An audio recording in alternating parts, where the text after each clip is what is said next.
I want to praise you. Africa.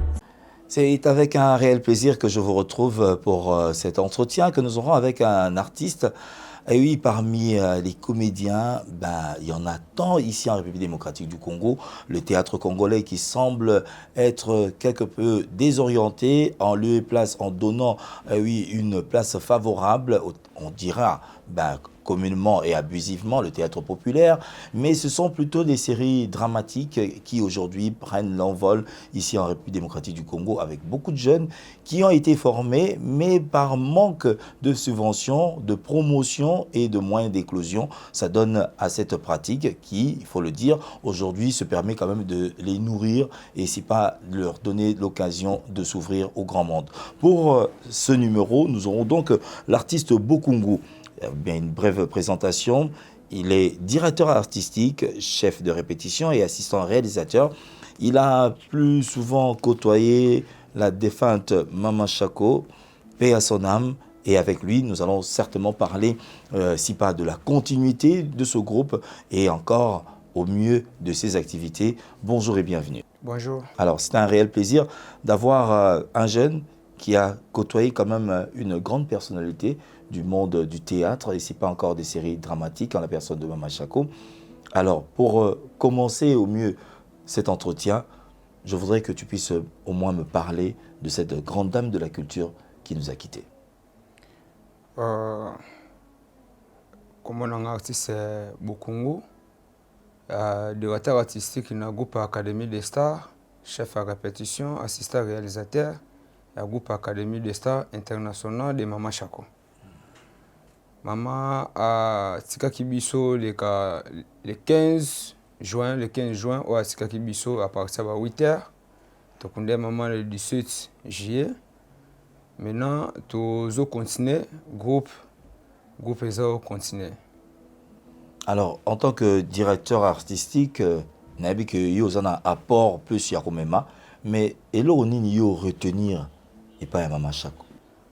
Beaucoup plus travail. Concentration à musala na lingalsu musala nazo sala. C'est ça. Mais sur le plan technique, c'est vrai que on a travaillé, mais une technique, c'est vrai, il y a directeur artistique, mais venant peut-être des institutions où il y a une formation par rapport aux arts dramatiques, mais sur le plan technique, tant que on a joué, et là on y est tika, il y a liboso le baguette, maman a sa référence. Liboso, ceux qui ont commis scénario, ceux qui n'ont pas présenté scénario, maman a abandonné comme qui grande n'était. On a beaucoup plus histoire. On a beaucoup plus histoire. On a histoire où ils sont vrais par rapport à la réalité. Ils ont ça la vie actuelle. Tout ça a beaucoup plus stable. On a retenu par maman. Ce qu'on a dit, les cambo. Ou bien jouer. Ce qu'on a dit, yangote. Alors qu'on comprendre où ils ont besoin. Maman yangote ozo pesanga. Yangote où on a sengi. Maman on a beaucoup plus. Ami koti sana kati ya rôle. C'est ça. Où on a besoin qui non makasi pa maman. Académie Star Etikali. Bozo fonctionner sur ndengenini. Y a-t-il de ces personnes où assurer continuité? En fin de compte, après Makamunyo sur les cas qui Matanga et Leki, Bakundi, autorité, est-ce que approcher Bino pour le Bakena, voilà, pour assurer la continuité de l'œuvre de Mama Chako, voici ma disposition tout de suite. Premièrement, tous allons assurer na docteur Mugijo. Ou est partenaire à maman, tous assurés na docteur Mugijo, tous assurés na honorable Eliezer Tambwe, tous assurés na président Ladie Sobe. Ou ya lobaki a soutenir biso Tinasuka, a kosa l'effort pour le mouvement et continuer comme il y a dauphin Mama Chako et Bongate et Zalakaka au jour au jour. Comme vous pouvez le constater, les assurances viennent plus des personnalités et non de l'État congolais. Et pourtant, il faut se le dire que cette grande dame qui nous a donné de la bonne humeur, qui nous a inspirés pendant plusieurs années, en commençant par l'Office zaïrois de radiodiffusion, OZRT à l'époque, et oui, dans les studios Maman Guébi, jusqu'à ce jour. Elle a pu donner beaucoup d'elle pour le théâtre congolais, le théâtre populaire et également les séries dramatiques, il faudrait bien le signaler, parce qu'elle, au moins, avait eu cette occasion de prester dans des salles. Et aujourd'hui, comme il y a eu cette démarcation du théâtre en raison, bien sûr, du manque des infrastructures, étant autre effet qui a fait que le théâtre puisse être quelque peu déstabilisé, désorienté. Mais du moins, on a ces jeunes qui pourront poursuivre l'œuvre. Et on insiste sur peut-être l'appui de l'État congolais qui devrait quand même venir en aide pour que ces patrimoines ne meurent pas.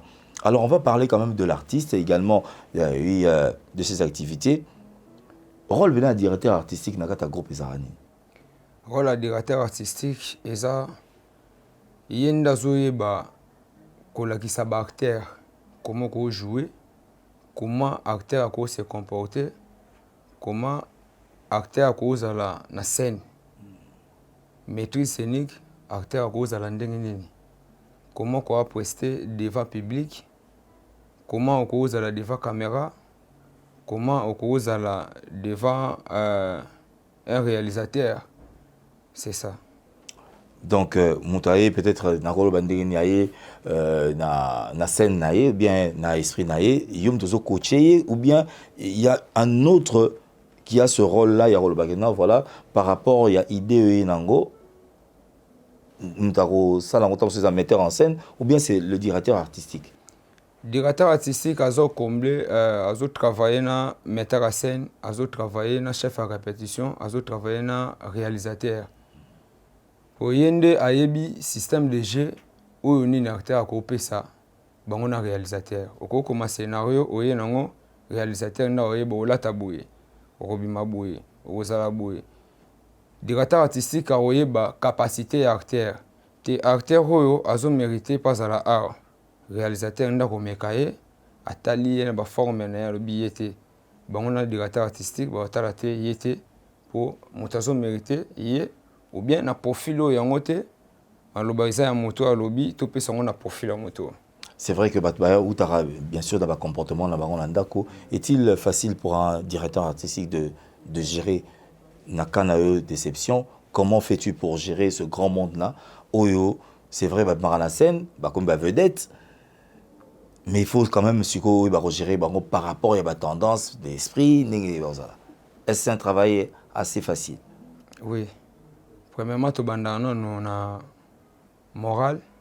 Tu as une éducation, tu as une famille différente.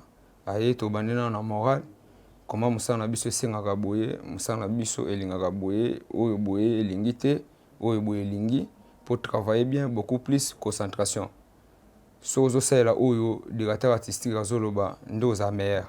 Alors, au-delà, il y a troupe d'Ambino Académie des Stars. Y a-t-il un départ au place au Bandaki, aux équipes peut-être dans ambition, il y a réalisé vraiment le pur théâtre? Na aussi na groupe l'État, où ils ont na Matadiba là en 2009. D'ailleurs, un groupe il y a Mama Kalunga, où ils ont c'est grâce avec comment elle est capable. Na longwe na ye groupe sans souci na longwe na 2017 na sali groupe où ils a belle histoire maman essaie ngate ko ozana no jeune tika belle histoire yaka na académie des stars ndena yaki ko intégrer groupe académie des stars si le lot ozana na bango. Au cité quand même ba grand nom, au cité sans souci, au cité Kalunga, au cité Maman Chako. C'est trois personnes différentes. Alors, si on redétermine biso, au Kaptaki par les différentes écoles, parce que ils ont différentes écoles. Si on a Kalunga, on sentir qu'il y a moins ligne naé. Si on n'a pas sans souci, on a moins ligne naé. Il y avait aussi une orientation. Alors, et là, on y retenir dans il y a trois grandes écoles, voilà, les loups. Parce que modèle, il y a idole, il y a Kalunga Bazali, idole, il y a sans souci Bazalaki. Puis les lopes, idole, il y a Chako Bazali. Alors, sur le plan structurel, qu'est-ce que tu as pu retenir par rapport aux trois différentes personnalités au côté de l'Invent? Vraiment, beaucoup plus na retenir yebele na Pakalunga na groupe sans souci na pa Mama Shako. Beaucoup plus par noter un respect na travail. Ce qu'on a na respect, amour à travail, donc vous allez meilleur. Le travail et surtout l'amour du travail bien fait, c'est ce qui fait qu'un artiste il soit assez méthodique et discipliné. C'est une bonne chose. Ne retenez que c'est l'artiste Bokungu que nous recevons. Il est chef de répétition, il est également directeur artistique dans l'Académie des Stars, un groupe laissé par Maman Shako. Mais en fin de compte, avant que Atika Bisso, c'est un projet moko il fallait rendre quand même hommage au peuple Tétéla. Alors à travers une série dramatique qui devrait être réalisée et également pour donner quand même faire l'honneur à Papa Wemba et tous les Tétéla. Qu'en est-il aujourd'hui? Est-ce que projet on est recontinué? Est-ce que déjà à Salaki déjà un mingi par rapport à ce projet ou bien et quel encore n'andé paquet? Projet ça qui encore nazo se souvenir au rappeler nga lisusu le jour mon avanda ga benga le bifo tout ça la scénario ya film moko pona hommage à Papa Wemba. Est-ce que maman toko sangonde nini esingate esinga ba moyen pona ça ba moyen j'ai ko benga batu pour incarner ba personnage ya Papa Wemba. Le zo singa nga mambongo mama sala ki ngona onte asala ngona onte ezaki projet ezaki en cours mais ils en ont réalisé. Non réalisé. Oui. Donc on peut dire que donc et on s'en appelle sauté. Bon, oyo nazomona na minute oyo gouvernement alobaki azosa festival mo na compte ya Shako. Azosa gouvernement nini festival na compte ya Shako, mais tozolandela ngo. Moto aza parmi na bato baza ba organisateur ya makamwana, mo na Shako aza na kati, ou aza pasteur Patrick Shako. Je salue à passant. Yende Moutaza parmi les organisateurs na kasi. On espère que ça va quand même aller mieux et qu'on pourra soutenir l'œuvre de Maman Shako afin que cette icône du théâtre ne puisse pas disparaître. Alors moral na bino botika likuna et zandenge nini parce que mingi de baloba en généralement ceux qui pensent kololi kambo aza souté mingi bateau bando za nzinga na ye. Heureusement, aujourd'hui, on a quand même le groupe Sans Souci qui résiste. Garde-fou de mon boutier en tant qu'acteur pour le baguetin, tout sa image à Maman Shako. Premièrement, image à Maman Shako pour Koufi moi on a Sans Souci. Sans Souci, aza modèle na groupe Neti lelo, azo pesa biso makasi biso bakter ototikali tozola na sima. Exemple azo ki na Sans Souci. Pour les kaki kuna na groupe Sans Souci na tambola na ba chef baza bango tout na kati bazali na kati groupe Sans Souci et bagi stratégie groupe Sans Souci même maman non le bango le leçon na zate même son na kufi pour la matanga na ngati na suka na zaki pe wana na landelaki matanga ti na suka na yokaki batu o basiraki biso na ba o bazaki désespéré que groupe kufi na siraki bango groupe continuer tozala au moko ti groupe et Ketina Souka. Alors, donc, on peut espérer quand même à la continuité. Alors, l'œuvre actuelle, après, bien sûr, Maman Shako, est-ce que vous avez temps, il y a comme scène Moussoussou, œuvre Moussoussou, voilà, bon, après Maman Shako, oui, c'est vrai qu'il y aura d'autres inspirations. OESA actuelle, les années. Film OESA actuel, le Kaki Dimanche, titre OESA Pourquoi? Titre ça pourquoi? Beaucoup plus tozolobela bato basali mabe okimi suka nango kama moto sali mabe oyo okutana na ye. Même moto ana jira kama moto asali nga mabe so na kutene na sali mabe. Mais même moto ana ye na famille na yo ayo obala yo. Abali o atio na ndaku kovana bo vanda o yeba kiteke wana mobali yango ye wana sali nga mabe. Jou yo yokoyeba. Ok, sa famille na yo famille na lobi yel souti. Pourquoi kakaye moto asala kyo mabe? Pourquoi kakaye ye na fina yo? Toujours le susu ba jeune ou ezala komoni paramo na nzela oza chauffeur parent kiti responsable moko aye akiti mpo azangi mwa 500 francs ou bien 1000 francs apesi so transport oyo osengaki me ezangi 500 francs omanke ye obeti ye bajour ye même para wana kaka ye wana okebala mwana ye papa wana na imagine alobaka ngo mwana wana ata nakutani na nzela nakokangisa ye mais nzambe asungi ozwi mosala bien mwasi mpe ayeba ete ke yo nde moto osala papa na ye mabe mpo papa na ye abela papa na ye akoma paralyse yo nde moto osala ye mabe mwasi ayebi te ntango aye na yo na famille na ye papa alobi moto asalanga mabe mpo lelo nakoma boye ye pourquoi kaka ye aya na famille na nga nazweli bino deja ndako mosusu esika bozalaki wana boza kuna te nazwi ndako mosusu papa s'il te plaît nazopesa yo respect parce que oza camarade ya papa na ngai soki ezalaki bongo te makambo na ngai nasala olingo ondimango te olingo orekete bino okokuba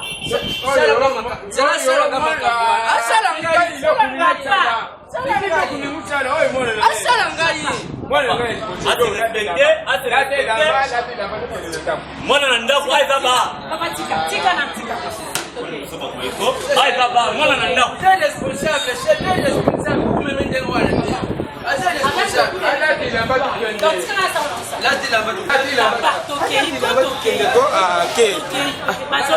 bazoya tokei okosanga soni ya niveau opo na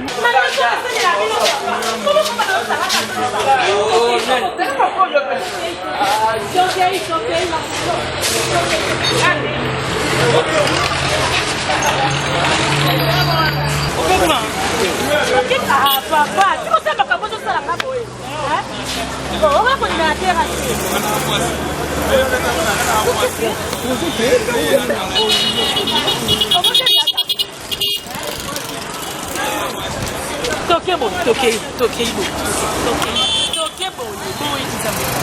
Pourquoi nasala nini vraiment? Nasala nini?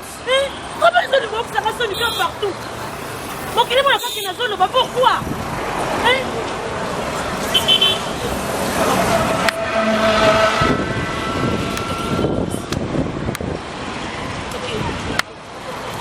Moto.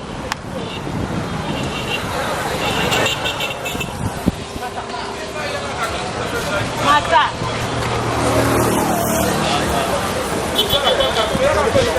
Sikoyoma papa. Sikela ngai na. Ozola de bango kenda bango we batika deja kuna bazoya boya tokende. Boya tokende te. Boya tokende. Papa tikela nga mona venga na kuna koto ba mur vert blanc wana. Kiti sela nga kai wana na olanga. Na oya. Iya na bango. Gouvernement ibimite manenge gouvernement ibimite gouvernement ibimio ikasi bongo uzo kusangisanga tuza lukula ukumu posanga na majorité uzo kusangisanga na nini. Donc une série à découvrir, mais moi mon questionnement est par rapport à ba série télévisée neti ba nigérien bazosala nous on a algérien bazosala. Pourquoi le Congo par rapport à la thématique que vous proposez comment à niveau, il y a réalisé jusqu'à ce point. Et en plus, tout le monde a la série dramatique en gros et qu'on tape dans la chaîne internationale. Et là, on est bloqué. Premièrement, nous avons tourné dans les normes. Pour tout côté Hollywood, pour tous en les normes. Les normes, nous avons tourné les vraiment bien. Tokoya, tout ça, nous avons biso tout dans pour ça. Nous avons comme histoire, tokomi histoire et sengi biso ndako wana kapoto sela. Mais on a ndako wana. Kolonda kwa boyi. Oyo ndako wana wanjo tourner ba pesi bino na premier épisode. Et comme na deuxième épisode boya boye, papa boyi akangi bino matériel. Et comme pour comme la police, l'état na biso pe appuyer biso na noté. Ba côté li papa et senge ke moi nini ti boko solo la ba libérer bino bo changer son ndako histoire et baby. Histoire comme susu bo beton ndenge mususu donc capacité wana tout comme na capacité ba Nigeria et aussi l'État congolais ça ba moyen pour na artiste comédien ngo mingi eza na ba frère na bino ngo teka ngo pe parce que lelo to yebi que par rapport il y a ba réseaux sociaux lelo pe beaucoup teka ba nombre de vues augmenta alors tant que vous sera bon na bino ezaka ya kolia ou bien ya ko investir également dans le sens que les lots on a moins une maison de production place de tourner parce que total même avec les Julie Ngoï c'était des séries dramatiques Oyo et nous seulement à un seul endroit mais avec beaucoup de thématiques autres et ça m'a comment oui même ma famille basala même ma famille na Côte d'Ivoire basala mais senga siko bandako wana po apesa binongo pour so ndako ezana ba salon mo ebele moi 2 salons bien 3 salons bien salon mibale wana senga siko mutono ke senga wana pour azala d'accord pour battre ma banga président Kingani plus tolia ande sibiso ba artiste tozolia na ba poto ba producteur basila et sur ce magambo internet c'est ça la film au côté internet ba producteur basila ba producteur ba komi ba chaîne YouTube de la chaîne awa ba roza bo bimiselinga mbongo na sengi cachete caché ya mutentel bo bimiselinga opesinga mais ko chaîne obligé te ke nga film na nga lingeza na norme boete ai subiso le hotel bika sela nga film et ya na chaîne nga na sali film na komi par rapport à moyen o atindelinga nga pe na lukina lia non que na sa film na norme pour lobby na zo revenant nga na sali na nga pe na lia batindenga msu $2500 na 400000 1500 stikali nga pe na sali film siko nani azoboma art producteur ou bien yo biso ba acteur to komana ba click na biso to sana click na ebike na kanga makana na artiste mo na kanga mana sundiata pese exemple pa vie na ngadie na kanga mana vie na ngadie sundiata vie ko na chaîne na yo ngana na film na nga bimisela nga mambongo mo pesa nga vitalite pesi na nga abimisela nga mambongo nga pe na ko mota suko ba masa na nga na ko yo binga masa na nga ya tane na bona na film mo awa yo jouer nga yo pe jour binga nga pe na yo jouer siko place o art na biso bébé non que tout à la musala to ko mota ba pire tina binga masa na nga so aye na pesi mo caché mo ya mokie akei masa na msu na bengi a jouer ne makaste a jouer na ba norme te mais nga salika film e kota po chaîne wana azamo ba vie. La difficulté. Voici donc, l'univers culturel et puis dans le monde du théâtre commence à évoluer. On a essayé de creuser un peu avec Bokungu qui est artiste comédien, lui-même directeur artistique, également assistant réalisateur et également chef de répétition dans le groupe Académie des Stars. Il a pu ouvrir son cœur pour nous dire ce qui se passe réellement dans ce secteur avec beaucoup de difficultés, et raison pour laquelle nous vous les présentons. Si vous avez du soutien, des orientations également pour cette jeunesse congolaise que vous suivez sur les ondes africaines, n'hésitez pas à nous contacter, à les contacter également pour leur donner également de vos suggestions. On arrive au finish de cet entretien. Tout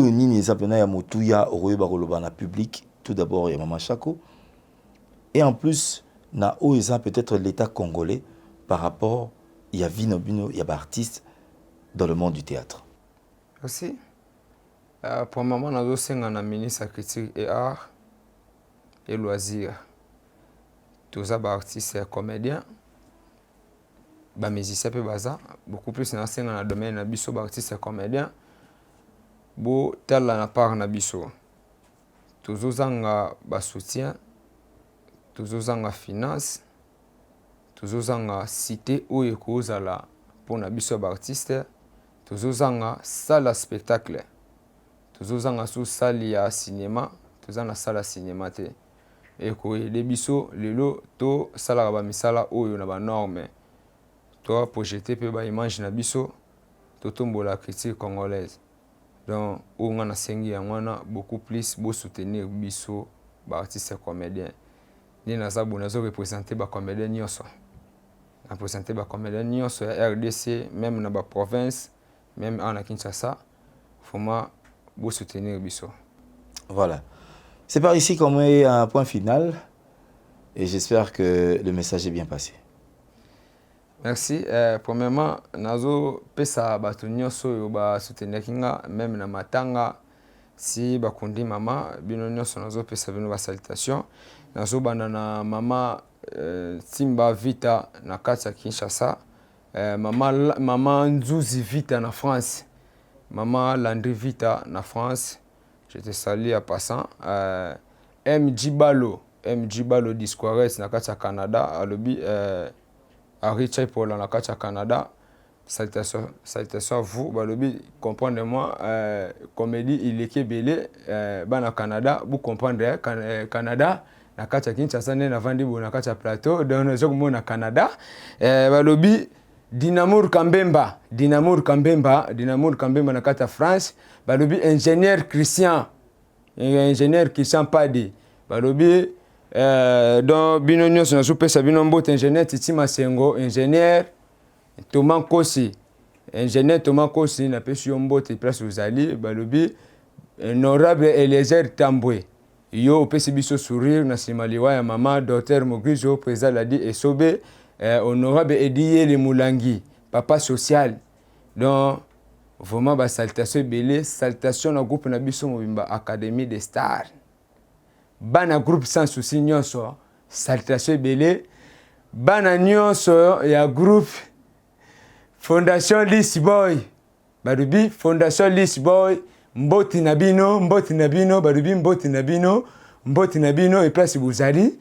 Oya alinga contacter Papa Bukungu pour soutenir Papa Bukungu, numéro ezawana plus 243 na boaki ya Wiri Musieni, plus 243 82 77 35 393, plus 243 ya Wiri Musieni 82 77 35 343, balubi actrice Pavodi o bazo benga assistant Papa Bukungu, bino nyonso place buza président nanga Didier Lukusa, Amosi Lubaki, ba technicien nyonso na kati ya studio awa ya nabusani kombo bakuku sinalenga ata na suka hapo kombo ya studio ba studio bo izalate po na bon Africa